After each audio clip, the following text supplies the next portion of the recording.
उत्कलमेल TV प्रायोजित स्वस्ति झंकार नाट्य आलोचना चक्र को आपण मानकु स्वागत। आसंतु शुणिबा राजीव पाणी संयोजन आयोजित यह सुंदर आलोचना। नमस्कार। स्वस्ति झंकार राउरकेला आयोजित डिजिटल नाट्य आलोचना चक्रर चतुर्थ संस्करण को मु आपण मानकु स्वागत करुछि। बंधुगण, दुखर सहित कहवाक पड़ुछि जे गत जून मास 20 तारिख दिन स्वस्तिर यह नाट्य आलोचना चक्र रे जहाँकर वक्तव्य समस्त नाट्यकर्मी मानक मंत्रमुग्ध करितिला से हेले स्वर्गत पुलिन बिहारी मानसिंह। तांकर कोरोना जनित अकाल वियोग आम मानक यथेष्ट मर्माहत करिछि। तेणु तांको अमर आत्मार सद्गति निमंते आमे समस्ते ईश्वरंक निकटरे प्रार्थना करुछु। आमे कथा हेतिले कोरोना जनित आतंक समग्र विश्ववासी आतंकित होइतिबा बेले पृथ्वीर समस्त नाट्यमंच प्रेक्षालय सब बंद हो जाइछि। तेणु सहस्राधिक नाट्यकर्मी माने, अभिनेता माने, कलाकार माने किभଳି भावरे दर्शकंकर निकटवर्ती हेबे, सेथिपाई की प्रकार कौशल अवलंबन करा जाई पारे, को माध्यम रे दर्शकंक हृदय रे अंतत कलाकारटी स्थान पाइबो, एई संपर्क रे ओडिशार विशिष्ट नाट्य रथी माने, निर्देशक माने सेमानंकर सुचिंतित मतामत रखिथिले। आज सेही प्रश्न सहित आउ धाड़िए प्रश्न जोड़ी ही जाइछि। ताहा होछि जे नाट्यकार माने सेमाने तांकर विषय वस्तु किभଳି भाव निर्धारण करिवे। कारण जेतेबेले किछि ना किछि गोटे जातीय विपर्यय देखा देछि एवं जेतेबेले कोनोसी गोटे सामूहिक अघटन घटिछि, गोटे राजनैतिक प्रेक्षापट रे विवर्तन देखा दौ बा नारी मुक्ति आंदोलन कथा हो, बाल्य विवाह कहतु, असवर्ण विवाह कहतु, यौतुक प्रथा, कन्या भ्रूण, मद्यपान विरुद्ध संग्राम, नवजागरण रु जनजागरण, कृषि प्रसंग हो कि शिल्प विप्लव हो, नाट्यकार माने सबुबले स्वर उत्तोलन करछन्ति। गोटे जनमुक्ति निमंते जनक्रांतिर कथा कहिछन्ति। गोटे नष्ट हो जाइथिबा संस्कृतिर पुनरुद्धार पई यथेष्ट प्रचेष्टा करछन्ति नाट्यकार माने। गोटे सुस्थ समाज गठन करबा पई, गोटे बृहत्तर गोष्ठीर आशा आकांक्षा, जीवन संग्राम विभिन्न दिग सहित तार सफलता तार विफलता, सेमानंकर जीवन धारणर समस्या, सांप्रतिक सामाजिक राजनैतिक अर्थनैतिक स्थिति रे शोषणरू मुक्तिर पथ रूपांतरित होइछि नाट्यकार मानकर नाटक रे। तेबे कथा होछि वर्तमान जो परिस्थिति अछि ताहा होछि एक भिन्न परिस्थिति। कारण मनुष्य सबुबले गोटे सुंदर पृथ्वी, सुसज्जित पृथ्वी को देखि आछि, किंतु वर्तमान मनुष्य निज हाथ में जमिति पृथ्वीर ध्वंस देखा जाउछि। मनुष्य मनुष्य भितरे निसंगता, गोटे कातरता, कारुण्यपण, भयावहता एवं निरंतर गोटे सूक्ष्मता आड़क मनुष्य जमिति गति करुछि। एई भली परिस्थिति रे नाट्यकार मानकर की प्रकार भूमिका अच्छी से संपर्क में नाट्यकार मान आलोचना करेंगे। मनुष्य सृष्टि हेबा ठारू सभ्यतार विकास पई गोटे प्रलंबित यात्रा पथ मनुष्य अनवरत भाव में चली। परमाणु बोमार आविष्कार कला परे जेमिति ईश्वर ता पाखरे आउ नगण्य हो पड़ी, यही प्रकार एक चिंता मध्य आम समाज करिछि। किंतु आज जेतेबेले एभली गोटे आतंक को प्रतिरोध करने पाई कौन से शक्ति वर्तमान बाहरी पारि नाही, तेणु मनुष्य से ईश्वराभिमुखी हब ना ईश्वर को अस्वीकार करिवो। एभली विभिन्न प्रसंग को नहीं नाट्यकार माने सेमानकर मंतव्य प्रदान करिवे। आम सहित ओडिशार विशिष्ट नाट्यकार एवं निर्देशक माने अछंती, आमे सेमानकर वक्तव्य शुणिबा। बालेश्वर डॉक्टर प्रदीप भौमिक, संबलपुर नाट्यकार श्री ब्रजेंद्र नायक, भुवनेश्वर डॉक्टर नारायण साहू, सोनपुर डॉक्टर पुरुषोत्तम मिश्र, संबलपुर श्री आशीष सोनार, बालेश्वर श्री हेमेंद्र महापात्र एवं उत्तरायणी क्लब जटणीर नाट्यकार एवं निर्देशक श्री विप्लव शतपथी। आसंतु प्रथमे आमे वरिष्ठ नाट्यकार डॉक्टर प्रदीप भौमिकर वक्तव्य शुणा। आसतु डॉक्टर भौमिक। नमस्कार, मु प्रदीप भौमिक। आज ये परिवर्तित परिस्थिति रे, ये संकटामय परिस्थिति रे मु नाट्यकार हिसाब रे नाटक को नहीं कौन चिंता करुची से विषय किसी कहबी। इतिहास कहे जेते बेले मनुष्यर सामाजिक जीवन संकटापन्न होइछि, से संकटर कारण जहाँ किछि हेउना कहीं राजनैतिक हो, अर्थनैतिक हो, सामाजिक हो, दैवी दुर्विपाक हो, जहाँ किछि होना कहीं जेतेबेले मनुष्यर सामाजिक जीवन विपन्न होइछि, सेतेबेले जो साहित्य रचित होइछि से साहित्य उपरे से संकटमय समाजर प्रभाव अवधारित भाव में पड़ी। आम देखीचु द्वितीय विश्व युद्ध बेले हो, जिते बड़े पुंजीवादर से साम्यवाद प्रतिष्ठा है, वियतनाम रे हो, कंबोडिया रे हो, एपरिक भारत वर्षर सामंतवादर जो अवलुप्ति है, जितेबले जहाँ किसी परिवर्तन बा जहाँ संकट समाज में आसी, सेतेबले तार प्रभाव साहित्य कला संस्कृति उपरे पड़ी। एवं नाटक मध्य से व्यतिक्रम नुह, नाटक मध्य साहित्यर एक विराट अंग।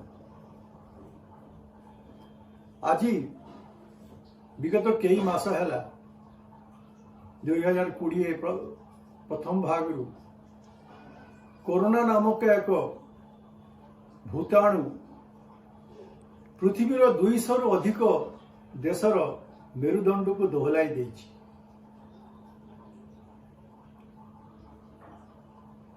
एबे अधिकांश देशर आर्थिक मेरुदंड भुछुड़ी पड़िबा उपरे सर्वस्तर रे सबुआड़े गोटे हाहाकार, गोटे शंका, गोटे भय विराज करुछि। काली कौन हबो आज लोक जानी नाहांती। बहु लोक जेमिति ताकर स्वामी को स्त्री हरैछि, किंतु से ताकर स्त्री जानी पारलानी स्वामी मरीगला, किंतु देह मत से देखी पारलानी। बाप मरीगला, पुओ ता पाखरे पहुंची पारलानी, देखी पारलानी बाप बॉडी बा देह कोटी चलीगला। एमिति बहु करुण चित्र आमे प्रतिदिन आमे देखु। केवल सेतकी नुह, अनेकंकर चाकरी नहीं, चाकरी चली जाइछि। अनेकंकर जो बेपार करुथिले व्यवसाय से बुड़ी जाइछि। जो मैंने दिन मजूरिया ताक पाखरे हाथ रे काम नहीं। सर्वस्तर रे सबुआड़े गोटे हाहाकार, गोटे हताशर भाव, गोटे शंका, गोटे भय लोकं को घारी बसछि। तेणु यही समय रे यदि किसी नाटक रचना करा हुए, तापरे यही सामाजिक जीवन प्रभाव निश्चित भाव में पड़ो। या बाद दे नाटक रचना असंभव। तेणु आज जदि मु नाटक रचना करे, तो मोर मध्य सिंह भाग रहिबो ए कारुण्यर चित्र, हाहाकार चित्र। आज जोठी जीवे प्रति घरे गले गोटे आपण नाटकर गोटे गल्प पाइबे। रास्ता घाट रे बोलिले जो आड़ को अनेबे सेठी गोटे नाटकर चरित्र पाइबे। तेणु यही समय रे जो साहित्य सृष्टि हब, जो नाटक सृष्टि हब, से कारुण्यर चित्र, कारुण्यर सब प्रकार जहाँ अच्छी समाज रे से ताकू आमे देखैबा को बाध्य। यदि मु जदि नाटक रचना करे, ताले मु कोन करिबी सेटा विषय कहूची। आज नाटकटी रचना कले तार गल्परे आजिकार जो चित्र सेटा निश्चित भाव में रहिबो। ए हताशा, ए क्रंदन, ए दुख, ए जंत्रणा ये निश्चित भाव में रहिबो। याको हम बात देकी नाटक करि पारिबो, लेखि पारिबो। तबे हाँ, मु जने नाटककार, जने स्रष्टा, पण सेतिकी देले करिदेले मोर काम सरीबनी।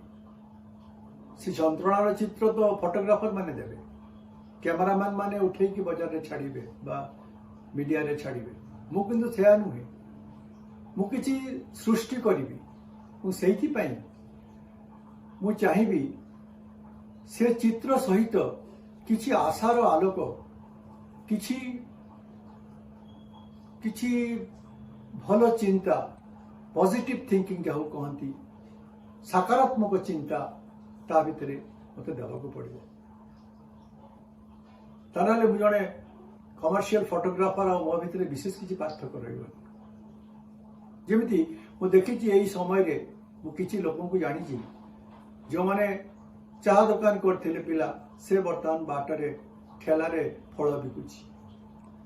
जे पूजारी बा नना या ता घरे रोषेई करुथिले बागर व्रतभर भोजी रे, से वर्तमान ताको देखिली बाजार रे आलू प्याज अमुक नहीं सब बस। किसी लोग रिक्शा टाणुथिले, ताको देखुछि जे सी बाजार ये नईरू माछ धरी बाजार रे माछ बिकुछन्ति। एमिति आमे ए समय रे हारी गले चलिबनी। हमो किछि सकारात्मक चिंता, सकारात्मक ये मध्य आम नाटक रे देवाक पड़ो। केवल सेतिकी नुह, आमर समाज सचेतनता तार मध्य किछि वार्ता देवाक पड़ो। से वार्ता मध्य आपण माने जानचंती जे एई समय रे जो विभिन्न संगठन, विभिन्न अनुष्ठान किपरि भाव रे समस्त को सहायता करचंती एवं एई जो रोग को दूर रखा पे जो सचेतनता तार मध्य किछि वार्ता आमर नाटक रे निश्चित भाव में रही। सर्वशेष मु कहबी, नाटक सृष्टि हेछि मनोरंजन पई, हेइथिला मनोरंजन पई। तेणु मनोरंजन किछि परिमाण रे ता भितर रखिबा को ही पड़िबो। मनोरंजन बिना नाटक दर्शक को आकर्षण केबे करि परिबोनी। एवं से नाटक एमिति हबो जोटि के अल्प खर्च रे मंचस्थ करी हबो, संलाप अत्यंत सरल हबो एवं साधारण लोक ताको ग्रहण करि परिबे। स्वल्प दैर्घ्यर नाटक हबो एवं ताबरे किछि ना किछि सामान्य ए दुखमय समय रे टिके हस जेमति मुहरे आसी पारे से प्रचेष्टा कहबा को पड़े।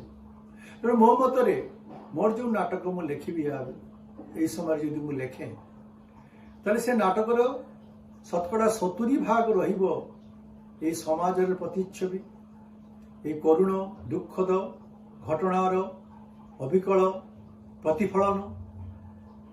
20 भाग रहिबो किछि सकारात्मक चिंतार पथ प्रदर्शन एवं शतकड़ा 10 भाग रहिबो मनोरंजन। एतकी मु कहया को चाहे एवं समस्त को शुभेच्छा जणे नमस्कार जणाउछि। नमस्कार। बहुत धन्यवाद डॉक्टर प्रदीप भौमिक। आमे आपणकर वक्तव्य संपर्क में आलोचना करिबा। वर्तमान आमे सुनिबा डॉक्टर पुरुषोत्तम मिश्रंकर वक्तव्य। आसंतु श्रीयुत मिश्र।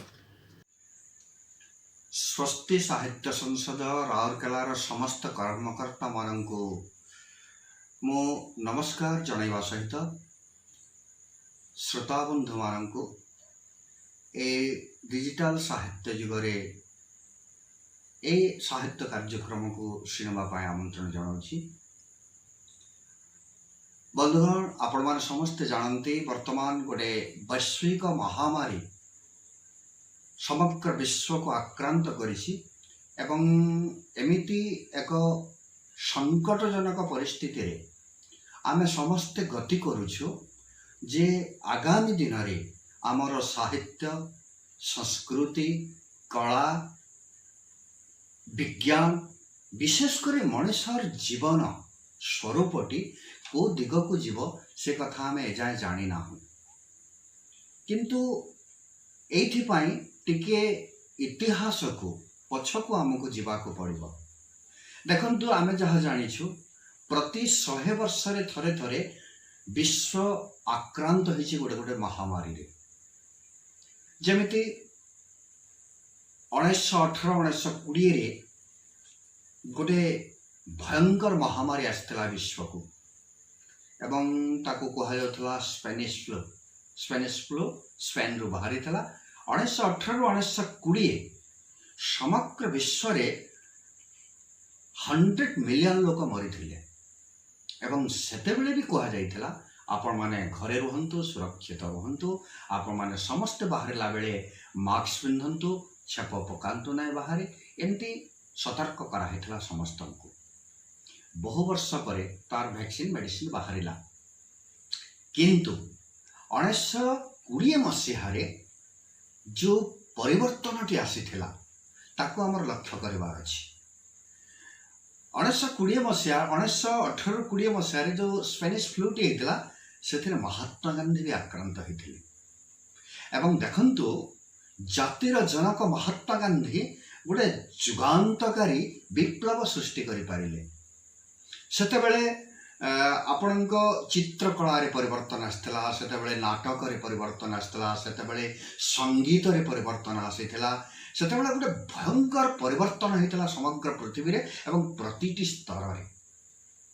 सेतेबेले जेंति परिवर्तन हेतिला सेतेबेले जो नाट्यकार माने बाहरथिले आपण माने समस्त जानंती टी.एस. इलियट 1922 मसीह रे लिखिथिले द वेस्टलैंड एवं वेस्टलैंड रे कोन नाही डेथर कथा अच्छी रिबर्थर कथा अच्छी से समय गोटे भयंकर परिस्थिति परिवेश कथा अच्छी टी.एस. इलियट ये जो वेस्टलैंड कविता संकलन सेमिति से समय रे जो नाट्यकार माने बाहर थिले से नाट्यकार माने गोटे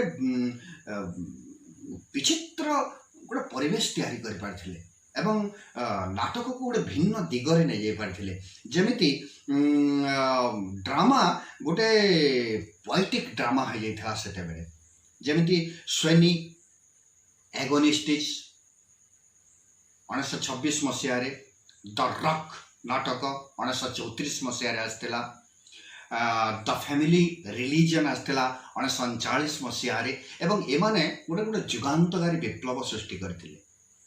ओ केसी सेतेबेले मास्टरपीस नाटक सब लिखिथिले the Shadow of a Gunman बहुत मास्टरपीस नाटक एवं से नाटक गुड़िक सेतेबेले कौन होइतिला सेतेबेले गोटिए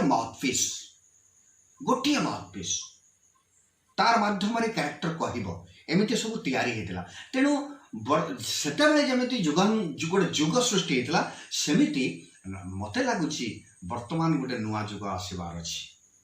कारण सबु बड़ बड़ लोक माने कहिसंती दार्शनिक माने कहिसंती कौन से पेंडेमिक सिचुएशन को डरिबार नाही आमको नुआ जुग को पाद देबार अछि। आमे समस्त जानिछु गोटे नाटक गोटे जुग आउ जाति जीवनर चिंतन रे गोटे बड़ भूमिका नहीं था निश्चित करता जुग और जाति को। 1920 मसीह ओडिया नाटक तार द्वितीय पर्याय प्रथम करी आरंभ करथिला एवं कालीचरण पट्टनायक गोटे जुगांतकारी विप्लव आनिथिले ओडिया नाटक रे। सेमिति 1920 मसीहा परे जो सुवर्ण जुगटी आसथिला सेतेबेले रामचंद्र भंजकिशोर एमाने आ गोटे जुग तैयारी करथिले। आपण समस्त जानते 1950 मसीह नवनाट्य आंदोलन तैयारी होता ये जो 1940 मसीह 1960 मसीहा अर्थात 1920 पर मुझे 1920 कहूँ स्पेनिश फ्लू आसला 1940 रु 1960 मसीहा गोटे जुगांतकारी विप्लव नाटक सृष्टि करथिला। सेतेबेले माने इंग्लिश नाटक सेतेबेले थिएटर दोहली पड़ता सिनेमा आसला सेतेबेले एवं सिनेमा आसला बोली डरी जाते नाट्यकार माने थिएटर कलाकार माने डरी जाते किंतु ता सहित ताल नहीं नुआ नाटक तैयारी होता माउथपीस सब तैयारी होता नाटकर माउथपीस गोटे गोटे क्यारेक्टर कहबे कथा एमती सब तैयारी होता तो मत लगुच आमर डरबार ना यही समय आमको आम नाट्यकार वृंदम को आमको गोटे स्वयं जुगर प्रभाव प्रभावित होबार अच्छी एवं या संगे संगे मौलिक चिंता चेतना सब प्रयोग करी केमिति नाट्यकार माने नुआ नाटक लिखिबे घरे बसी शब्द नाटक तार कारण मु शब्द कहबार अर्थ होची नाट्यकार वर्तमान निजको देखिबा सहित भितरे भितरे एकाकी थाई जगत सहित अधिक जोड़ी हबो आमे एकाकी बसचु किंतु सतरे जगत सहित अधिक जोड़ी हो जाउछु आमर चाल चलन कथबार्ता आम भावभंगी सब परिवर्तन होची अर्थात आमे अधिक निजको देखिबार चेष्टा करूछु जेतेबेले अधिक निजको देखिबा सेतेबेले या सह आमे अधिक समाज को देखिबा अधिक जुग को देखिबा जुगर वैप्लविक चिंताधारा को देखिबा ये सब देखिले मु भाबुची आगामी दिन रे आम नाट्यकार माने नुआ नुआ मास्टरपीस सब तैयारी करेंगे एवं जो घरे बसी साधना करेंगे एवं नुआ नाटक सब आसो सी आम नुआ पीढ़ी को गोटे नूतन दिग्दर्शन देव एवं ये वैश्विक महामारी रे नाटक गुड़िक इतिहास सृष्टि कर धन्यवाद। धन्यवाद डॉक्टर मिश्र आपण अतीतर अनेक स्मृति रोमंथन करिसेंति आपनक वक्तव्य से संपर्क में आलोचना करिबा परवर्ती समय एबे आसंतु आमे शुणिबा ओडिशार अन्यतम विशिष्ट एवं वरिष्ठ नाट्यकार डॉक्टर नारायण साहूंकर वक्तव्य।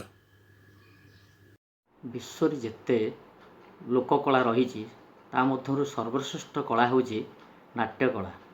नाट्यकला होची एकमात्र कला जहाँ माध्यम विश्व को किसी संदेश जनसमाज में जाई थाए। या पछरे एक निर्दिष्ट कहानी रही आमर पंचम वेद नाट्यवेद बा गंधर्वेद हिसाब से आम साधारणतः धरी था नाटक को। ये नाट्यवेद पछरे थिबा कहानी अति रोमांचकर कारण जेतेबेले जम्बूद्वीप अति मात्रा अराजकता व्यापिला जनसमाज विशृंखलित हो पड़े ठीक सेतिकी बेले इंद्रंक नेतृत्व रे देवता माने जाई ब्रह्मांकर शरण पशिले एवं किपरि जम्बूद्वीप रे शांति प्रतिष्ठा करा जीवो सेई लागि निवेदन कले। ब्रह्मा चारोटी वेदरु किछि उपादान संग्रह करी तैयारी कले नाट्यवेद बा पंचम वेद। ताहा से इंद्र को अर्पण करते इंद्र ताकू अभिनय करिया को संपूर्ण निजर अयोग्यता ही प्रकाश कले। तेणु ब्रह्मा डाकिले सेतबलकार जे प्रसिद्ध मुनि भरत मुनि को डाकिले एवं भरत मुनि को यही नाट्यवेद को अर्पण कले। भरत मुनि तांकर 100 पुत्र बा 100 शिष्य को धरिकरी ये नाट्यवेद को अभिनय करेले। ये नाट्यवेद थिला कौन ना देवासुरंक संग्राम उपरे नाट्यवेद रे अनुष्ठान रे देखी असुर एवं देवता माने हेले यार दर्शक। आ द्वारा कौन हला ना नाटक एते भल लगिला जे देवता माने समस्त अलंकार से अर्पण कले भरतर शिष्य मान को किंतु असुर माने ढेला पत्थर पकेले। फल नाटकर निर्विघ्न परिसमाप्ति एठी आसिला केमिति गढ़ाजीव एक रंगमंच। तेणु पुणी थरे देवता माने ब्रह्मा के पाखक गले। ब्रह्मा विश्वकर्मा को डाकी नाट्य मंचर प्रतिष्ठा कराइले। से दिन ठारू नाटकर निर्विघ्न परिचालना बा परिचालित होई नाटक आसुची। एठार आमे देखिबा नाटकर जो कर्म अच्छी पंचम वेद बा नाटकर जो बड़ कर्म अच्छी कर्म हला कौन ब्रह्मा होउचंती स्रष्टा बा नाट्यकार निर्देशक हेले भरत मुनि कलाकार हेले तांकर 100 पुत्र बा शिष्य एवं दर्शक समाज हेले के देवता एवं असुर। एठारे एक 4टी उपादान नाटकर थिला। से उपादान हला कौन ना मनोरंजन होची प्रथम उपादान, द्वितीय हला शिक्षा एवं तृतीय हला सचेतनता, चतुर्थ हला विप्लव। तेणु प्रत्येक नाटकर ये 4टी संदेश रहिबाकू बाध्य। नाट्यकार एइथि लागि दरकार जे नाटकटी पूर्णांग हवा पई जड़े नाट्यकार दरकार, जड़े निर्देशक दरकार, किछि कलाकार दरकार होती एवं सर्वशेष होउछन दर्शक। ବିନା ଦର୍ଶକରେ ନାଟକ କେବେ ଆଗେଇ ପାରିବ ନାହିଁ। ତେଣୁ ନାଟ୍ୟକାର ହିଁ ନାଟକ ପଛରେ ଏକ ପ୍ରମୁଖ ଭୂମିକା ଗ୍ରହଣ କରିଥାଏ। ଆମେ ବର୍ତ୍ତମାନ ଇତିହାସକୁ ଫେରିଆସିବା। ଇତିହାସ ପୃଷ୍ଠା ଉନ୍ମୋଚନ କଲେ ଦେଖିବା ଯେ 1917 ମସିହାରେ ଯେଉଁ ରଷିଆନ୍ ରିଭଲ୍ୟୁସନ୍ ସୃଷ୍ଟି ହୋଇଥିଲା ତା ପଛରେ ମଧ୍ୟ ଜଣେ ନାଟ୍ୟକାରଙ୍କର ବିରାଟ ଭୂମିକା ଥିଲା। କେମିତି ନା ମାୟାସ୍କୋଭସ୍କିଙ୍କ ରଚିତ ମିଷ୍ଟ୍ରି ବଫଲ୍ ନାଟକ ଏତେ ମାତ୍ରାରେ ରୁଷରେ ସଫଳ ହେଲା ଯାହାଦ୍ୱାରା କି ରୁଷର ଗଳିକନ୍ଦିରେ ଏ ନାଟକ ଅଭିନୀତ ହେବା ଦ୍ୱାରା ରୁଷିଆର ଅତ୍ୟାଚାରୀ ଜାର୍ ଶାସନ ସେତେବେଳେ ତଳିତଳାନ୍ତ ହୋଇଗଲା ବା ଶେଷକୁ ସେ ଖସି ପଡ଼ିଲା। ସେ କଥା ଛାଡ଼ନ୍ତୁ, ଆମେ ବର୍ତ୍ତମାନ ଫେରି ଆସିବା ଭାରତ ପରିପ୍ରେକ୍ଷୀକୁ। 1989 ମସିହା ଜାନୁଆରୀ 1 ତାରିଖରେ ଦିଲ୍ଲୀର ସାହିବାବାଦଠାରେ ଝଣ୍ଡାପୁରଠାରେ ସଫଦର ହାସିମଙ୍କ ଦ୍ୱାରା ଇପ୍ଟା ଦ୍ୱାରା ଏକ ନାଟକ ମଞ୍ଚସ୍ଥ ହେଉଥିଲା। ସେ ନାଟକଟି ହେଉଛି ହାଲ୍ଲା ବୋଲ୍। ଏ ନାଟକଟି ଏତେ ମାତ୍ରାରେ ସଫଳ ହେଲା ଯେ ୟୁପିର ଯେଉଁ ଶ୍ରମିକ ଆନ୍ଦୋଳନ ଥିଲା ତାକୁ ହିଁ ଆଧାର କରିଥିଲା। ୟୁପିରେ ଯେଉଁ ମାଫିଆ ଜନନେତା ଇଣ୍ଡଷ୍ଟ୍ରିଆଲିଟି ସେମାନଙ୍କର ଅତ୍ୟାଚାର ଚରମ ସୀମାରେ ପହଞ୍ଚିଥିଲା ଦିଲ୍ଲୀ ସୀମାନ୍ତ। ତେଣୁ ତାକୁ ପ୍ରତିରୋଧ କରିବା ପାଇଁ ଏଇ ଭାରତୀୟ ଜନନାଟ୍ୟ ମଞ୍ଚ ବା ଇପ୍ଟା ମଞ୍ଚସ୍ଥ କରିଥିଲା ନାଟକ ହାଲ୍ଲା ବୋଲ୍। ହାଲ୍ଲା ବୋଲ୍ ନାଟକ ମାଧ୍ୟମରେ ଦର୍ଶକମାନଙ୍କୁ ସଚେତନ କରାଯାଉଥିଲା, ସମାଜରେ ପରିବର୍ତ୍ତନ ଆଣିବା ପାଇଁ ଚେଷ୍ଟା କରାଯାଇଥିଲା। 1989 ମସିହା ଜାନୁଆରୀ 1ରେ ଦିନ ଦ୍ୱିପ୍ରହରେ ସଫଦର ହାସିମଙ୍କୁ ଗୁଳି କରି ମାରି ଦିଆଗଲା ଏବଂ 2 ତାରିଖ ଦିନ ଜାନୁଆରୀ 2 ତାରିଖ ଦିନ ସେ ହସ୍ପିଟାଲରେ ପ୍ରାଣତ୍ୟାଗ କରିଥିଲେ। ତାଙ୍କର ଜନ୍ମଦିନକୁ ମନେ ରଖିବା ପାଇଁ ନ୍ୟାସନାଲ୍ ଷ୍ଟ୍ରିଟ୍ ଥିଏଟର ଡେ ସେହି ଦିନଠାରୁ ପାଳନ କରା ହିଁ ଆସୁଛି। ଯେ ଏପ୍ରିଲ 12 ତାରିଖ 1954 ମସିହା ଏପ୍ରିଲ 12 ତାରିଖରେ ସଫଦର ହାସିମି ଜନ୍ମଗ୍ରହଣ କରିଥିଲେ। ତେଣୁ ତାଙ୍କ ଜନ୍ମଦିନକୁ ଆମେ ସାଧାରଣତଃ କ'ଣ ନା ନ୍ୟାସନାଲ୍ ଷ୍ଟ୍ରିଟ୍ ଥିଏଟର ଡେ ହିସାବରେ ପାଳନ କରି ଆସିଛୁ। ଏହାଦ୍ୱାରା କ'ଣ ହେଉଛି, ଜଣେ ନାଟ୍ୟକାରକୁ ଉପଯୁକ୍ତ ସମ୍ମାନ ହିଁ ମିଳିଛି। ତେବେ ଏଠାରେ କହିବା କଥା, ଆଜି ଆମ ପାଖରେ ଏକ ସୁଯୋଗ ଆସିଛି, କାହିଁକିନା କରୋନା ମହାମାରୀ ଦ୍ୱାରା ସମସ୍ତେ ଚିନ୍ତିତ, ସାରା ପୃଥିବୀ ଆଜି ଆକ୍ରାନ୍ତ। ଜଣେ ନାଟ୍ୟକାରର କର୍ତ୍ତବ୍ୟ କ'ଣ ହୋଇପାରେ? ଏଠାରେ ଆସୁଛି କ'ଣ, ମଞ୍ଚ ଆଦୌ ନାହିଁ, କଳାକାର ମଧ୍ୟ ଯାଇପାରୁନାହାନ୍ତି, ଲୋକେ ମଧ୍ୟ ଯାଇପାରୁନାହାନ୍ତି। ତାହେଲେ ଆମେ କରିବା କ'ଣ? ଏ କ୍ଷେତ୍ରରେ ଆମକୁ ଗୋଟିଏ ମାତ୍ର ସୁଯୋଗ ଆସିଛି କ'ଣ, ହୋମ୍ ଥିଏଟର। ଘରେ ରହି କିପରି ଥିଏଟର କରାଯାଇପାରିବ ସେଇଟା ଆମ ପାଇଁ ଏକ ଚିନ୍ତାଜନକ ବିଷୟ। ଏଥିପାଇଁ ନାଟ୍ୟକାରମାନେ ଆଗେଇ ଆସିବା ଉଚିତ। ଡିଜିଟାଲ ମିଡ଼ିଆ ମାଧ୍ୟମରେ ଆମେ କିଛି ନାଟକ କରିପାରିବା। କେମିତି ନା ନାଟକଟିର ସାଇଜ୍ ଛୋଟ ହେବା ଦରକାର, ଅଳ୍ପ ସଂଖ୍ୟକ ଚରିତ୍ରକୁ ନେଇକରି ନାଟକଟି ରୂପାୟିତ ହେବା ଦରକାର। ଖାଲି ରୂପାୟିତ ହେଲେ ହେବ ନାହିଁ, ଏଥିରେ ଲାଇଟ୍ ରହିବନି, ମ୍ୟୁଜିକ୍ ରହିବନି। ସିଧାସଳଖ ଆମେ କେମିତି ଦର୍ଶକଙ୍କ ସହିତ ସଂଯୋଗ ସ୍ଥାପନ କରିପାରିବା, ଏଇଟା ହିଁ ଆମର ମୁଖ୍ୟ ଲକ୍ଷ୍ୟ ହେବା ଉଚିତ। ଜଣେ ନାଟ୍ୟକାର ଏଭଳି ଭାବରେ ସ୍କ୍ରିପ୍ଟ ଚାଳନା କରିବ ବା ଲେଖନ କରିବ ଯାହା ମାଧ୍ୟମରେ ସେ ସମାଜକୁ କିଛି ସନ୍ଦେଶ ଦେଇପାରୁଥିବ, କିଛି ଶିକ୍ଷା ଦେଇପାରୁଥିବ ଏବଂ ତା ସହିତ ମନୋରଞ୍ଜନ ଦେଇପାରୁଥିବ। ତେଣୁ ସ୍କ୍ରିପ୍ଟଟି ଛୋଟ ହେବା ଦରକାର, ଅଳ୍ପ ଚରିତ୍ର ହେବା ଦରକାର। ଅନ୍ତତଃ ଗୋଟିଏ ଘରେ ତାହା ଯେପରି ପ୍ରଯୋଜିତ ହୋଇପାରୁଥିବ ବା ଅଭିନୀତ ହୋଇପାରୁଥିବ। ଅଳ୍ପ ସମୟ ମଧ୍ୟରେ ଅଳ୍ପ ଚରିତ୍ରକୁ ନେଇ ଏବଂ ଏକ ଅଳ୍ପ ବା ଛୋଟ କଥାବସ୍ତୁ ମାଧ୍ୟମରେ ଆମେ ଯଦି ଦର୍ଶକ ସମାଜ ଭିତରେ ଗୋଟେ ସଚେତନତା ସୃଷ୍ଟି କରିପାରିଲେ ତାହେଲେ କରୋନା ମହାମାରୀର ମୁକାବିଲା କରିପାରିବା। ଏବଂ ଖାଲି କରୋନା କ'ଣ, ଏଇଭଳି ଯେତେ ମହାମାରୀ ଆସିବ ବା ଯେତେ ବିପଦ ଆସିବ ତାକୁ ମଧ୍ୟ ଆମେ ସହଜରେ ଟାଳି ଦେଇପାରିବା, ଏଥିରେ ସନ୍ଦେହ ନାହିଁ। ତେଣୁ ପ୍ରତି ପଦକ୍ଷେପରେ ପ୍ରତି ଯୁଗରେ ନାଟ୍ୟକାରର ଏକ ଗୁରୁତ୍ୱପୂର୍ଣ୍ଣ ଭୂମିକା ରହିଛି। କାରଣ ନାଟ୍ୟକାର ହେଉଛି ଜଣେ ଶିକ୍ଷକ, ଯେଉଁ ଶିକ୍ଷକ ମାଧ୍ୟମରେ ସମାଜ ଜୀବନ ନିର୍ମଳ, ସୁସ୍ଥ ଏବଂ ସୁନ୍ଦର ହୋଇଥାଏ।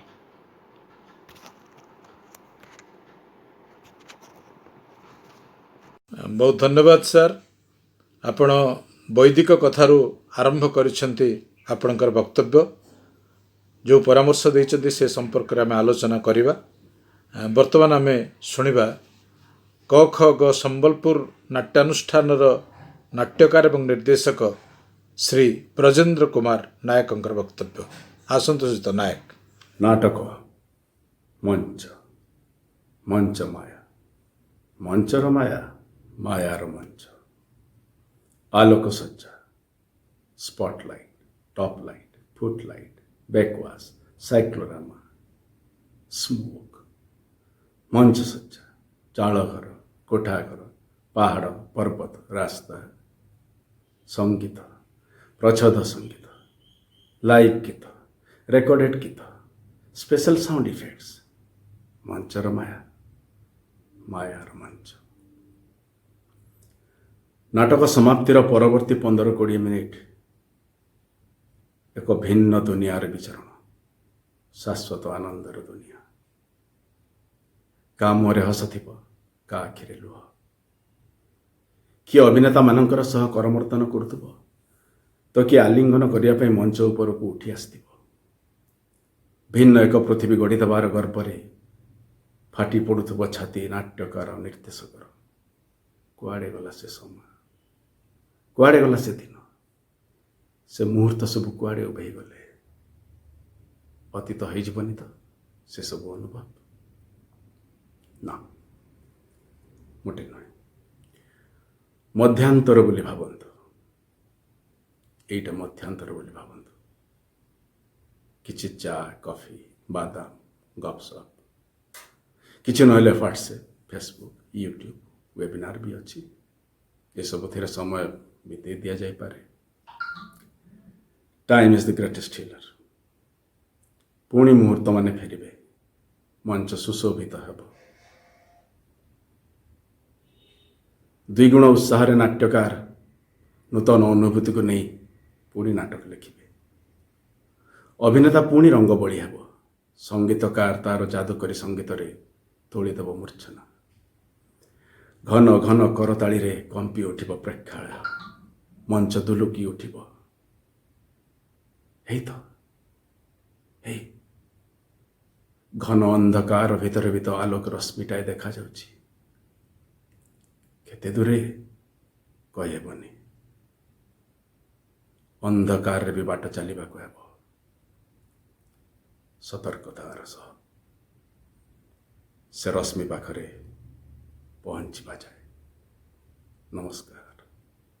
ବ୍ରଜେନ୍ଦ୍ର ବାବୁଙ୍କର କ ଖ ଗ ଯେମିତି ଅତି ସଂକ୍ଷିପ୍ତ ନାଟ୍ୟାନୁଷ୍ଠାନର ନାଁ, ତାଙ୍କ ନାଟକ ମଧ୍ୟ ସେଇଭଳି ଗୋଟେ ପୋର୍ଟେବଲ୍, ଏବଂ ତା ସହିତ ଯୋଡ଼ି ହୋଇଯାଇଛି ତାଙ୍କର ବକ୍ତବ୍ୟ ସେମିତି ଗୋଟେ ପୋର୍ଟେବଲ୍। ତେବେ ଯାହା ବି ହେଉ, ବହୁତ ଭଲ କଥା କହିଛନ୍ତି, ଆମେ ଆଲୋଚନା କରିବା। ବର୍ତ୍ତମାନ ମୁଁ ଅନୁରୋଧ କରିବି ଆମର ବିଶିଷ୍ଟ ନାଟ୍ୟକାର ବାଲେଶ୍ୱରର ଶ୍ରୀ ହେମେନ୍ଦ୍ର ମହାପାତ୍ରଙ୍କର ବକ୍ତବ୍ୟ। ଆସନ୍ତୁ ଶ୍ରୀଯୁକ୍ତ ମହାପାତ୍ର। ବନ୍ଧୁଗଣ, ସାରସ୍ୱତ ଶ୍ରଦ୍ଧା ଓ ସମ୍ମାନ ଘେନିବେ ସ୍ୱସ୍ତି ଝଙ୍କାର ଆୟୋଜିତ ଏହି ଡିଜିଟାଲ ସାରସ୍ୱତ ଆଲୋଚନା ହାସରକୁ ଆପଣମାନଙ୍କୁ ସ୍ୱାଗତ। ସାମ୍ପ୍ରତିକ ସଙ୍କଟ ସମୟରେ ସାହିତ୍ୟକୁ ନୂଆ ମୋଡ଼ ଦେବା ପାଇଁ ସ୍ୱସ୍ତି ଝଙ୍କାରର ଏଭଳି ପ୍ରୟାସକୁ ସାଧୁବାଦ। ଗଳ୍ପ, କବିତା, ଗୀତ, ପ୍ରବନ୍ଧ ସହିତ ନାଟକକୁ ସାମିଲ କରାଯାଇଥିବାରୁ ବିଶେଷ ଧନ୍ୟବାଦ। ଅତୀତରେ ଯେତେବେଳେ ମାନବ ଜାତି ପ୍ରତି ପ୍ରାକୃତିକ ଅବା ମନୁଷ୍ୟକୃତ ଆକ୍ରମଣ ହେଇଛି, ସାହିତ୍ୟ ତଥା ବିଜ୍ଞାନମାନେ ଚୁପ୍ ହେଇ ବସି ନାହାନ୍ତି, ସାମ୍ନାରେ ଛିଡ଼ା ହେଇଛନ୍ତି। ସ୍ୱକୀୟ ପ୍ରତିଭା ତଥା ଦକ୍ଷତା ମାଧ୍ୟମରେ ମଣିଷକୁ ନୂତନ ରାସ୍ତା ଦେଖାଇଛନ୍ତି, ବଞ୍ଚିବାର ବିପ୍ଳବ ଶିଖାଇଛନ୍ତି ଏବଂ ମାନବ ଜାତିକୁ ଆଉ ଥରେ ବିଶ୍ୱ ବକ୍ଷରେ ଅଣ୍ଟା ସଳଖି ଛିଡ଼ା ହେବାର ସାହସ ତଥା ପ୍ରେରଣା ଦେଇଛନ୍ତି। ସାହିତ୍ୟ ସର୍ବଦା ନୈରାଶ୍ୟବାଦ ବିପକ୍ଷରେ ସ୍ୱର ତୋଳି ଏକ ସକାରାତ୍ମକ ଚିନ୍ତା ସ୍ରୋତରେ ମାନବ ଜାତିକୁ ଆଗେଇ ନେଇଛି ଏବଂ ନେଉଥିବ ମଧ୍ୟ। ସାହିତ୍ୟର ସମସ୍ତ ବିଭାଗ ମଧ୍ୟରେ ନାଟକ ଯେ ଅଧିକ ପ୍ରଭାବଶାଳୀ, ଏହା ସର୍ବଜନ ସ୍ୱୀକାର୍ଯ୍ୟ। ନାଟକକୁ ଏକାଧାରରେ ପଢ଼ି ହେବ, ଶୁଣି ହେବ ଏବଂ ଏକ ଜୀବନ୍ତ ଚିତ୍ର ଭାବରେ ଦେଖି ହେବ। ତେଣୁ ଦର୍ଶକ, ପାଠକ ତଥା ଶ୍ରୋତା ନାଟକ ଦ୍ୱାରା ଅଧିକ ପ୍ରଭାବିତ ହେବା ସ୍ୱାଭାବିକ। କିନ୍ତୁ ସାମ୍ପ୍ରତିକ ଏମିତି ଏକ ଭୟଙ୍କର ସଙ୍କଟଗ୍ରସ୍ତ ସମୟରେ ଆମେ ସମସ୍ତେ ଭୀତଗ୍ରସ୍ତ। ଜୀବନ ଯିବାର ଆଶଙ୍କା, ଚିକିତ୍ସା ବିଜ୍ଞାନର ଅସାମର୍ଥ୍ୟ ଏବଂ କରୋନାର ଭୟାବହତା ମଣିଷ ଜାତିକୁ ମୃତ୍ୟୁର ଅନ୍ଧାରେ ଗୁମ୍ଫା ଆଡ଼କୁ ଟାଣି ନେଇଯାଉଛି। କରୋନାର ସବୁଠୁ ବଡ଼ ଭୟାବହତା ଏହିକି କରୋନା ଆକ୍ରାନ୍ତ ମଣିଷଟି ନିଜ ସମାଜ, ସାଙ୍ଗସାଥି, ବନ୍ଧୁ ପରିଜନ ଏମିତିକି ନିଜ ପୁତ୍ର ପତ୍ନୀଠାରେ ମଧ୍ୟ ଅସ୍ପୃଶ୍ୟ ହୋଇଯାଉଛି। ଏପରିକି ମୃତ୍ୟୁ ପରେ ତାର ଶବ ମଧ୍ୟ ଅସ୍ପୃଶ୍ୟ।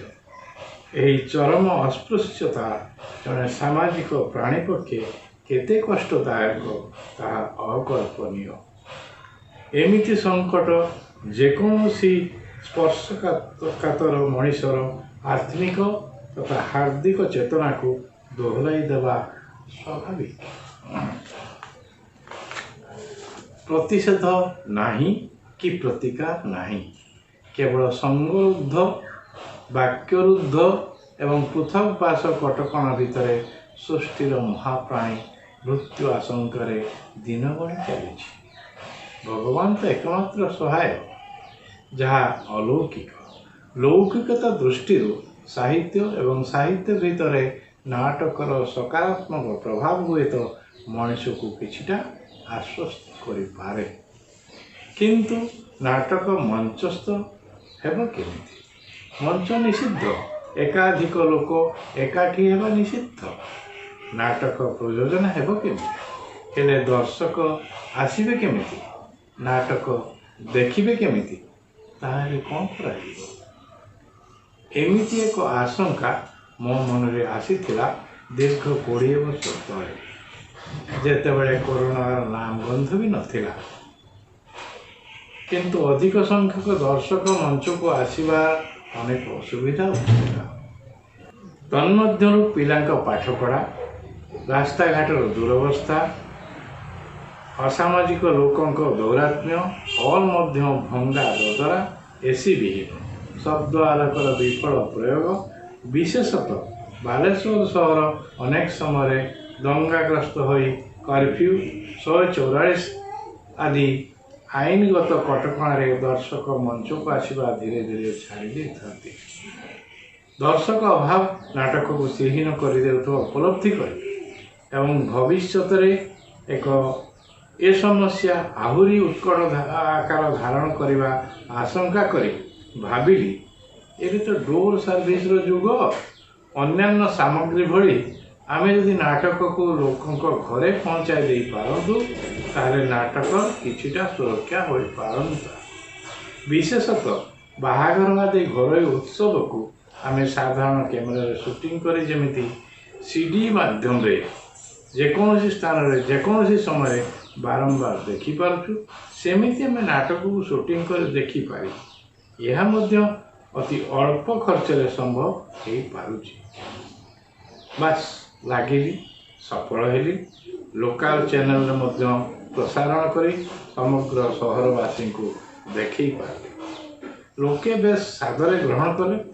କ୍ରମଶଃ ସେଥିରେ ଗଳ୍ପ, କବିତା, ପ୍ରବନ୍ଧ ଆଦି ଅନେକ ବଡ଼ ବଡ଼ ଲେଖକଙ୍କର ମୌଳିକ ରଚନାର ବାସ୍ତବ ଚିତ୍ର ରୂପ ପ୍ରସ୍ତୁତ କରି ଘଣ୍ଟାଏ ଅବଧିର CD ଡିସ୍କ ମାଧ୍ୟମରେ ରଙ୍ଗମଞ୍ଚ ନାମରେ ଗୋଟିଏ ଦୃଶ୍ୟଭିତ୍ତିକ ସାହିତ୍ୟ ପତ୍ରିକା ପ୍ରକାଶ କରି ସମଗ୍ର ଓଡ଼ିଶାରେ ପ୍ରଚାର ପ୍ରସାର ଆରମ୍ଭ କଲେ।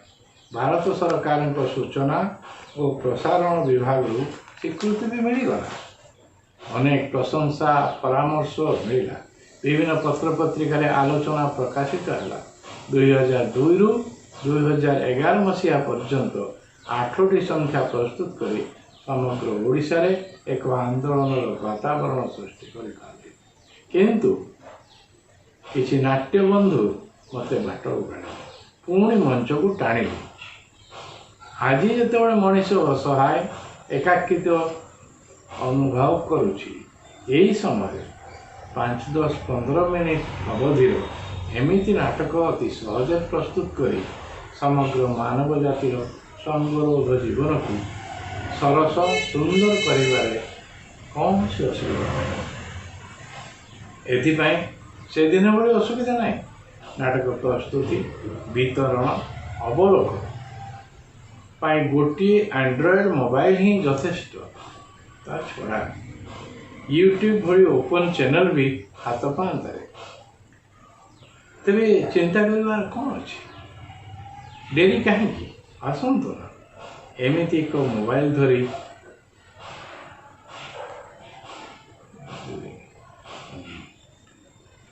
ନାଟକକୁ ଘରେ ଘରେ ପହଞ୍ଚାଇ ଜନମାନସକୁ ମନୋରଞ୍ଜନର ଗୋଟିଏ ଚମତ୍କାର ଉପହାର ଦେବା। ଧନ୍ୟବାଦ ହେମେନ୍ଦ୍ର ମହାପାତ୍ର। ଧନ୍ୟବାଦ ହେମେନ୍ଦ୍ର ବାବୁ।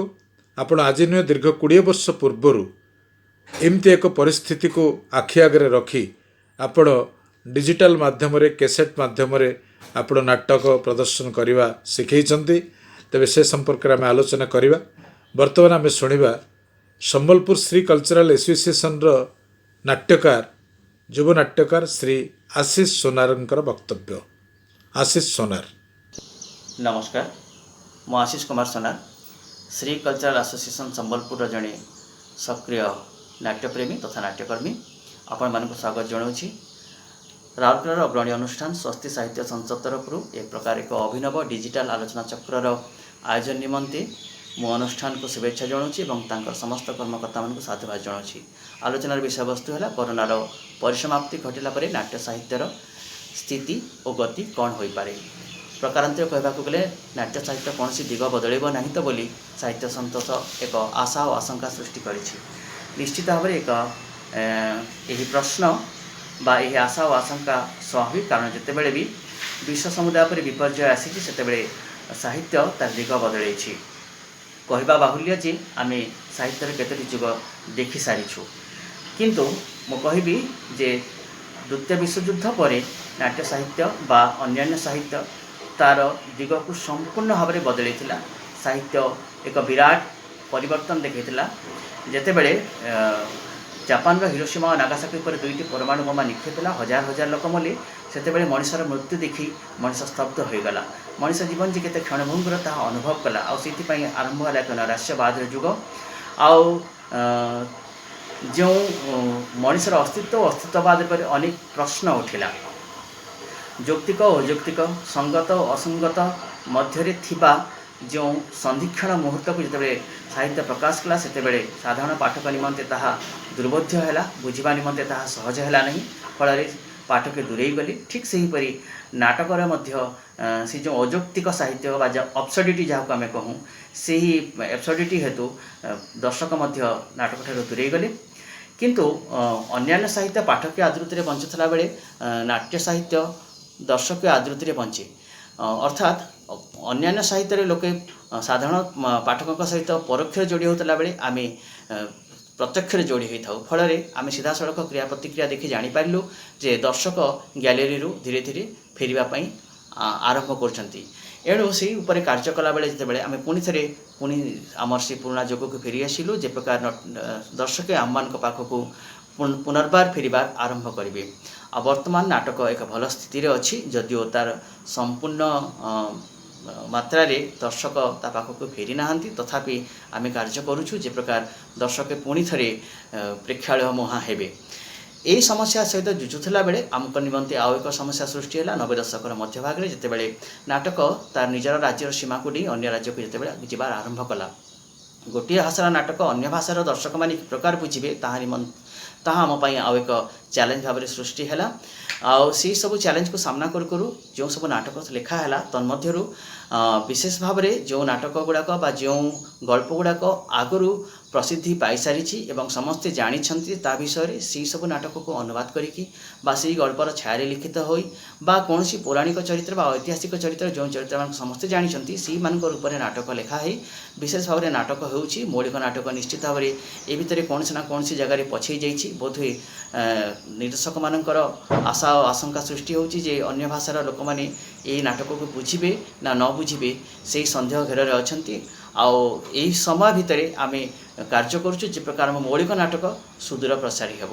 ଦର୍ଶକ କିପରି ଫେରିବେ, ଆମର ନିଜ ନାଟକ କିପରି ସୁଦୂର ପ୍ରସାରୀ ହେବ, ଏହି ଦୁଇଟି ସମସ୍ୟା ଭିତରେ ଯୁଝୁଥିଲା ବେଳେ ମୁଁ ଭାବୁନି ଯେ କରୋନା ମହାମାରୀର ଯେଉଁ ପ୍ରଭାବ ଆମମାନଙ୍କ ଉପରେ ପଡ଼ିବ ଏବଂ ନାଟ୍ୟ ସାହିତ୍ୟ ତାର ଦିଗ ବଦଳେଇବ ବୋଲି ମୁଁ ବିଶେଷ ଆଶାବାନ ଯେ ନାଟ୍ୟ ସାହିତ୍ୟ ନିମନ୍ତେ ବା ଅନ୍ୟାନ୍ୟ ସାହିତ୍ୟ ନିମନ୍ତେ କରୋନା ଏକ ସୁନ୍ଦର ସୁଯୋଗ ଦେଇଛି। ଆତ୍ମସମୀକ୍ଷା ନିମନ୍ତେ, ଆତ୍ମଚିନ୍ତନ ନିମନ୍ତେ ଆମେ ନିଶ୍ଚିତ ଭାବରେ ସେହି ସମସ୍ୟାକୁ ନିରାକରଣ କରିବା ପାଇଁ ଆମେ ଏହି ସମୟ ଭିତରେ କାର୍ଯ୍ୟ କରିବୁ ଏବଂ କରୋନା ଯେତେବେଳେ ତାର ପରିସମାପ୍ତି ଘଟିବ ସେତେବେଳେ ଆମେ ପୁନର୍ବାର ଏକ ସୁଦୃଢ଼ ସ୍ଥିତିରେ ଫେରିବୁ। ସେଇଥି ନିମନ୍ତେ आमको एक सुंदर सुजोग मिली आम सुंदर सुजोग रे समस्ते आसतु मिलमिशि कार्य करवा आ प्रकार एक सुंदर आलोचना चक्र आयोजन निमंते मु पुनर्बार स्वस्ति साहित्य संसद को धन्यवाद जनाऊँगी शुभेच्छा जनाऊँगी एवं रहुछि नमस्कार। धन्यवाद आशीष बाबू अति सुंदर भाव में आपणकर वक्तव्य रखिंट आम आलोचना करवा। बर्तमान मु अनुरोध करी उत्तरायणी क्लब खोर्धा चटणीर नाट्यकार एवं निर्देशक श्री विप्लव शतपथी अतीत बहुत भल भल नाटक से आम समाज को दर्शकों को देखते तांकर वक्तव्य बर्तमान शुणा आसतु श्रीत शतपथी। नमस्कार मु विप्लव केशरी शतपथी उत्तरायणी क्लब जटणी को रिप्रेजेंट करुचे।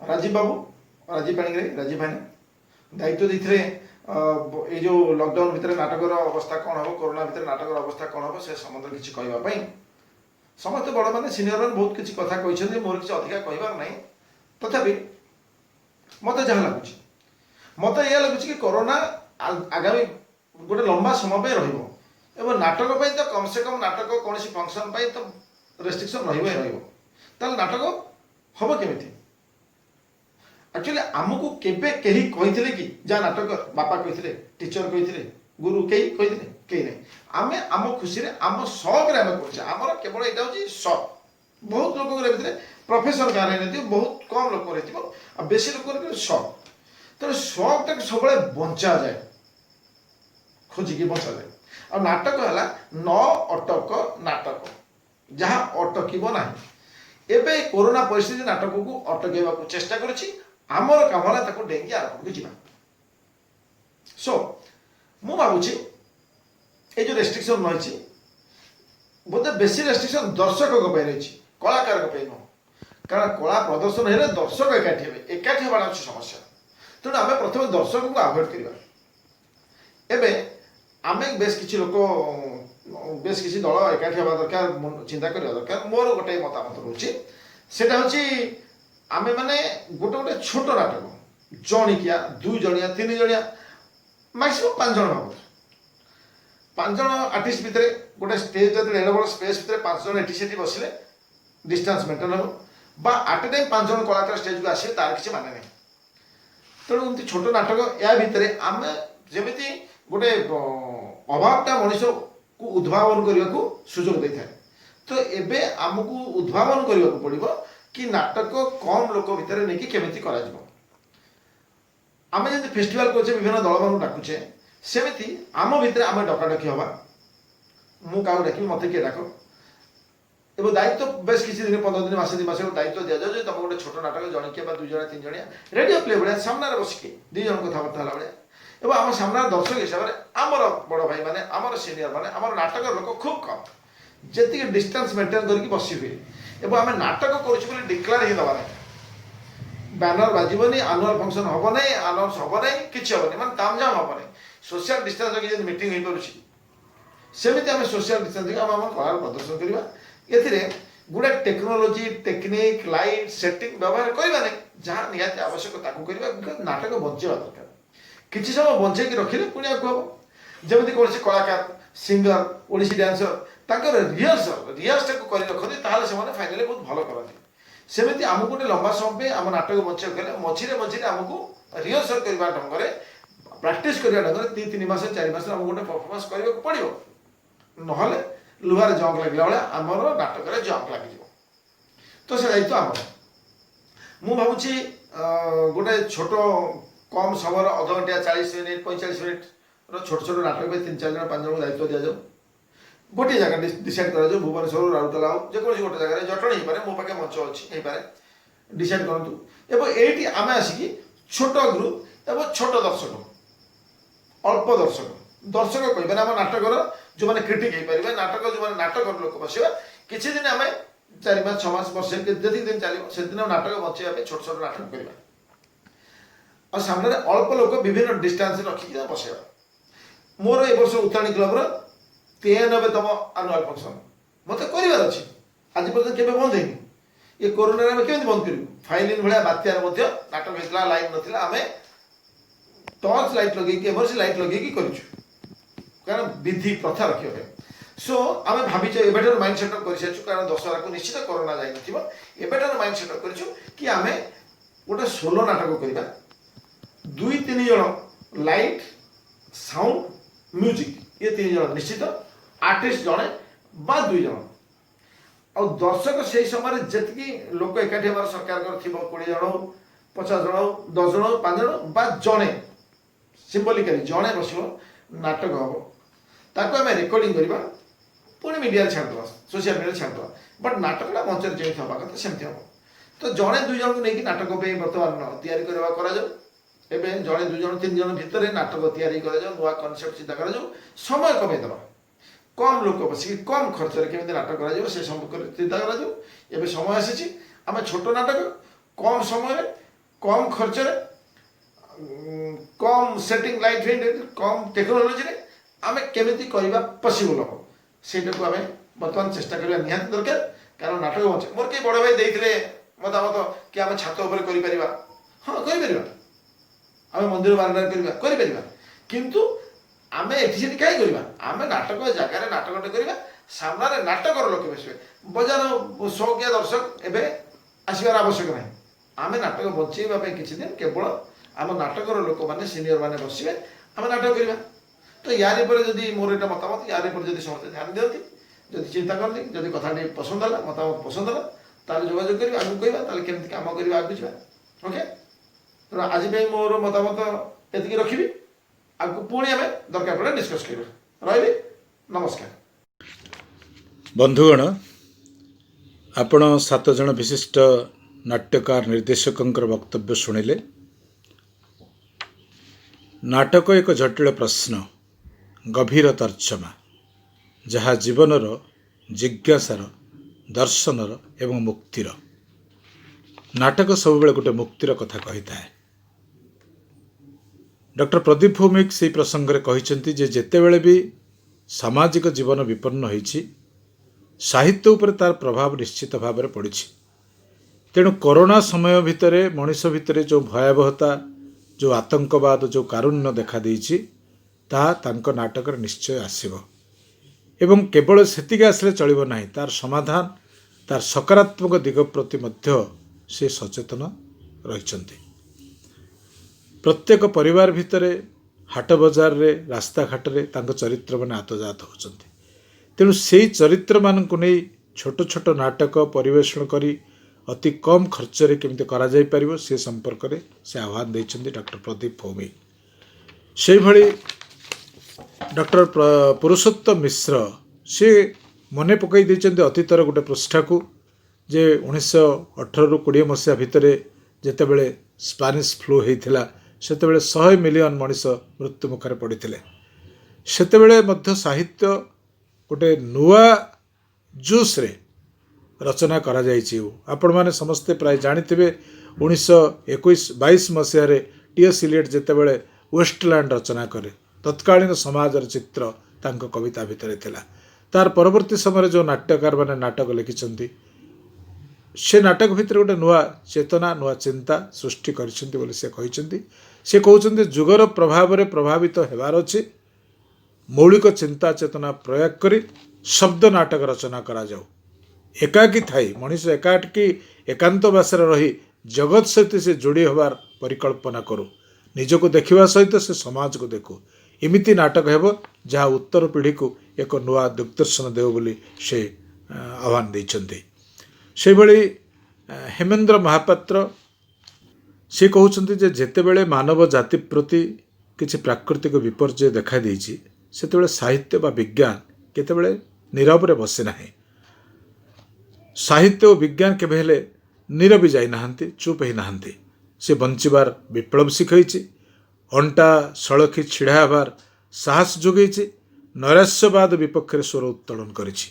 तेणु आज कोरोना परिस्थिति समय रे आज जो नाट्यकार निर्देशक बा सरकार जो चिंता करछन डिजिटल माध्यम रे दर्शकों निकट रे नाटक पहुँचू से कथा से 20 वर्ष पूर्व हेमेंद्र महापात्र करिसेंति जे सेतेबेलर सामाजिक दुरावस्था को आखे आगे रखी से कहउछन्ति 20 वर्ष पूर्व नाटक को सीडी माध्यम रे दर्शक निकट रे पहुँचार व्यवस्था से करिसेंति। तेणु से कहउछन्ति छोट नाटक करा जाऊ कम खर्च रे करा जाऊ ଏବଂ ଦର୍ଶକଙ୍କର ନିକଟବର୍ତ୍ତୀ ନାଟକ ହେଉ। ଆଶିଷ ସୋନାର ତାଙ୍କ ବକ୍ତବ୍ୟରେ ସେ କହିଛନ୍ତି ଯେ ନାଟ୍ୟ ସାହିତ୍ୟ ଦର୍ଶକଙ୍କର ଆଦୃତିରେ ବଞ୍ଚେ। ତେଣୁ ବର୍ତ୍ତମାନ ଯେଉଁ ସମୟ ଆସିଛି ସେ ସମୟ ଭିତରେ ଯେହେତୁ ଦର୍ଶକ ନାହାନ୍ତି ତେଣୁ ନାଟକ କରିବା ସମ୍ଭବ ନୁହେଁ। ତେଣୁ ବର୍ତ୍ତମାନ କରୋନା ଆମକୁ ଆତ୍ମସମୀକ୍ଷା କରିବା ପାଇଁ ଗୋଟେ ସୁଯୋଗ ସୃଷ୍ଟି କରିଛି। ଏବେ ବି ନାଟକ ଭଲ ସ୍ଥିତିରେ ଅଛି। ତେଣୁ ମୌଳିକ ନାଟକ କିଭଳି ଭାବରେ ସୁଦୂର ପ୍ରସାରୀ ହୋଇପାରିବ ସେଥିପାଇଁ ନାଟ୍ୟକାରମାନେ ଚିନ୍ତା କରିବା ଦରକାର। ଏହି ଚିନ୍ତା ଭିତରୁ ନୂଆ ନୂଆ କଥା ନୂଆ ନୂଆ ସୃଷ୍ଟି ହେବ, ପୁଣି ନାଟକ ହେବ। ଏହି ପ୍ରକାର ଆଶାବାଦର କଥା କହି ତାଙ୍କର ବକ୍ତବ୍ୟ ସେ ସାରିଛନ୍ତି। ବହୁତ ଧନ୍ୟବାଦ ଆଶିଷ ବାବୁ। ପରବର୍ତ୍ତୀ ଶେଷ ବକ୍ତା ହେଉଛନ୍ତି ବିପ୍ଳବ ବାବୁ। ବିପ୍ଳବ ବାବୁ ଉତ୍ତରାୟଣୀ କ୍ଲବ ନାଟ୍ୟ ସଂସ୍ଥାର ନିର୍ଦ୍ଦେଶକ ଏବଂ ନାଟ୍ୟକାର। ତାଙ୍କ ଭିତରେ ଗୋଟେ ପ୍ରଚଣ୍ଡ ଯୁବ ଉନ୍ମାଦନା ଅଛି। ସେ କହୁଛନ୍ତି ଯେ ଆମକୁ ନାଟକ କରିବା ପାଇଁ କେହି ଆମକୁ ବାଧ୍ୟ କରିନଥିଲେ। ଆମ ବାପା ଜେଜେବାପା କି ଆମର ଶିକ୍ଷକ ଶିକ୍ଷୟିତ୍ରୀମାନେ ଏମାନେ ଆଦୌ ଆମକୁ ବାଧ୍ୟ କରିନଥିଲେ ନାଟକ କରିବା ପାଇଁ। ଆମେ ଗୋଟେ ଖୁସିରେ ନାଟକ ଗୋଟେ ସଉକରେ କରୁଛୁ। ତେଣୁ ସଉକକୁ ଆମକୁ ବଞ୍ଚେଇବାକୁ ପଡ଼ିବ। ସଉକ ବଞ୍ଚାଇବା ପାଇଁ ବିଭିନ୍ନ ପ୍ରକାର ମାଧ୍ୟମ ଅଛି। ନ ଅଟକ ନାଟକ, ନାଟକ ଏବେ ଅଟକିବ ନାହିଁ। ତେଣୁ ଆମକୁ ଛୋଟ ନାଟକ କରିବାକୁ ପଡ଼ିବ। ଜଣେ 2 ଜଣ 3 ଜଣ 4 ଜଣ ଚରିତ୍ରମାନଙ୍କୁ ନେଇ ଗୋଟେ ଛୋଟ ନାଟକ କରାଯିବ ଏବଂ 5-10 ଜଣ ଶ୍ରୋତା, ଆମେ ଆଦୌ ପ୍ରଚାର ପ୍ରସାର କରିବା ନାହିଁ। ନିହାତି ଆତ୍ମୀୟ ଭଲ ଦର୍ଶକ 5-7 ଜଣଙ୍କୁ ଡାକି ଆମେ ନାଟକ କରି ଆମେ ନାଟକକୁ ବଞ୍ଚେଇ ରଖିବା। ଏ ସମୟ ପୁଣି ପରିବର୍ତ୍ତନ ହେବ, ପୁଣି ଆମେ ଭଲ ନାଟକ କରିପାରିବା। ଏମିତି ବିଭିନ୍ନ ପର୍ଯ୍ୟାୟରେ ନାଟ୍ୟକାରମାନେ ସେମାନେ ତାଙ୍କର ଆଲୋଚନା ଜାରି ରଖିଛନ୍ତି। ତେଣୁ ବନ୍ଧୁଗଣ, ପ୍ରକୃତରେ ସେଇଭଳି ଗୋଟେ ଦୈନ୍ୟ ନାଟ୍ୟକାରମାନଙ୍କୁ ଦୃଷ୍ଟିକୁ ଆସିନାହିଁ।